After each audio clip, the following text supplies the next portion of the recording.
Hi, it's Bryson here in the heart of nature. I am in Allegan State Forest in Michigan. There are it's also referred to, or maybe some parts are referred to as the Allegan Game Reserve.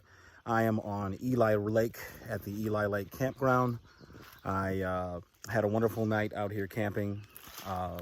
It was a lot sunnier yesterday. But I'm kind of liking this this kind of overcast day. It's the weather is much more comfortable. It's lovely out here, and I've just been having a great time. To anybody who's watching this video, please get out into nature. It really helps you discover the self. But today I want to talk about something that's kind of funny. This should be kind of entertaining to some people. And I want to talk about my experience with, yes, thank you, bird. My experience with what people call NoFap. Now, NoFap is a system, or I don't even really know if it's a system, but it's just it describes the process of avoiding and going on periods of prolonged abstinence from masturbation, jacking off, whatever you want to call it, for purported benefits.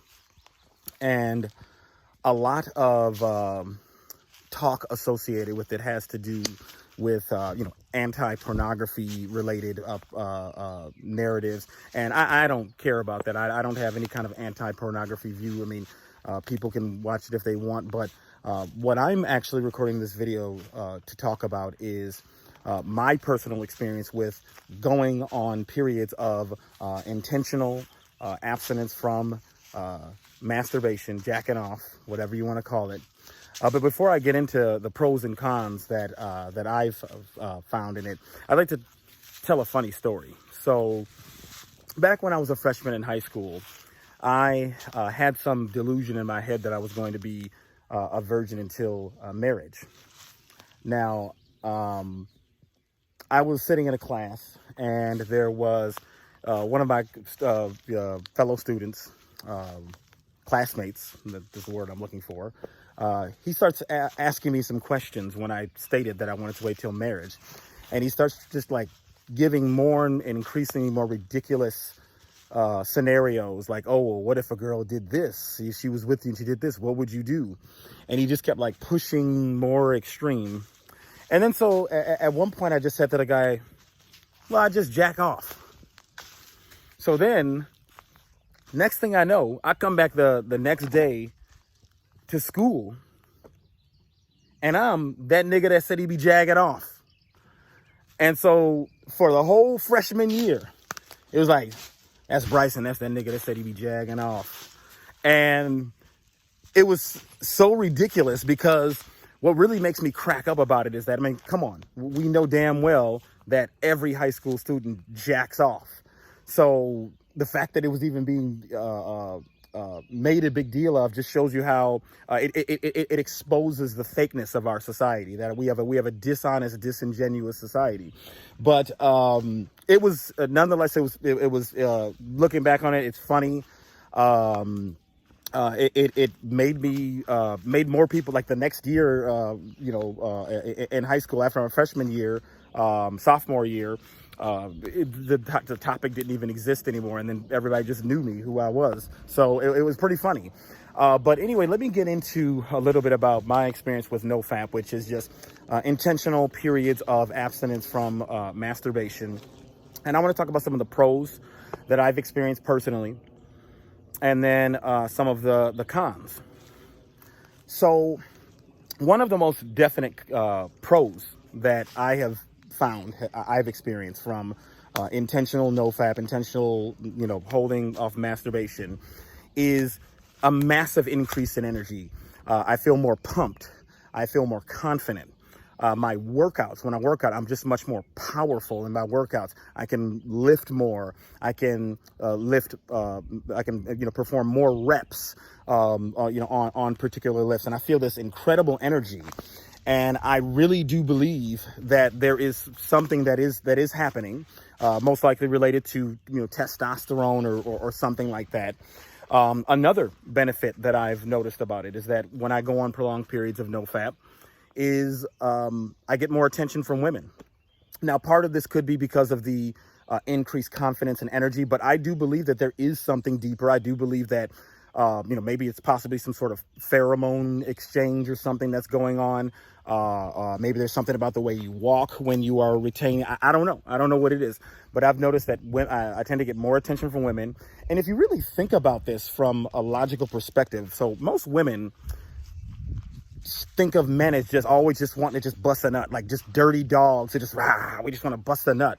And so what is more intriguing and more sexy than a man who is disciplined enough to withhold that? Something that women believe all men are just so obsessed with, and you can actually hold that, and not feel, that ridiculous urge to just do it all the time.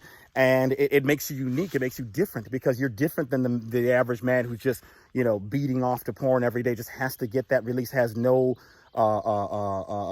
control. And then another big thing that comes is clarity. Now, when I talk about the clarity that is attained, so the first thing I want to say is 3 is the magic number. So if you can get past day 3 of not jacking off, it is super easy after that to just not do it, because you are beginning to remove the pattern in your brain that believes you have to get that release every single day. Listen, there's nothing wrong with jacking off. There's nothing wrong with obviously wanting to have sex, because I love sex. It's great. But with the proliferation of pornography through the internet, it makes the ease to just get that quick release. It increases the ease, I should say, of getting that quick release. And so 3 is the magic number. And then once you get past day 3, you're not even thinking about it anymore.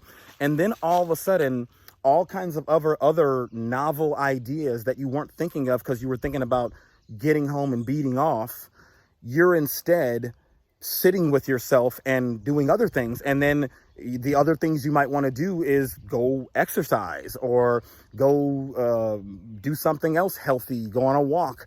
Now, as far as some of the cons about it is, I believe that one of the issues is your thoughts can sometimes become a little more aggressive than you might want them to be. And I think that might have to do with something about the hormones, the way the hormones change by withholding. There can also be some sort of a little bit of irritability in it. But what I've realized is that these negative symptoms, and I don't know if this is just with me or if this could be with other people, but I've noticed that you can reduce that, or at least I can reduce that by avoiding red meat. I do believe that red meat and animal meat, it does have a biological effect on the human brain that triggers predatory drives. I think Joe Rogan spoke about one time about how he did the carnivore diet and how it made him super pumped and aggressive all the time. And so you can reduce it through that. But what you will find is that when you have the slight irritation from not getting that release, you will want to release in some other way that can be more positive, such as working out. And so as a result, instead of being somebody who just goes home and just beats off and just doesn't do anything after that, you can instead be doing something better that is making your life healthy. And I don't even really need to use the word better, because I mean, like I said, I'm not saying that beating off is bad. It's something that people do. But I know that NoFap is a very controversial topic. But I personally do think that for discipline and also for that energy and that clarity, I do think that men should consider occasionally doing a NoFap session. It doesn't even have to be that long. You can start with 3 days, then 7 days, and then that's that. And so just give it a try. This is not some sort of sanctimonious preach. Hey, if you're beating off 3, 4, 5 times a day, God bless you. Do what you do. But I would encourage people to give it a try. Give NoFap periods a try. Retain your seed. So thank you so much for listening to this ridiculous video. And I hope all of you have a wonderful day.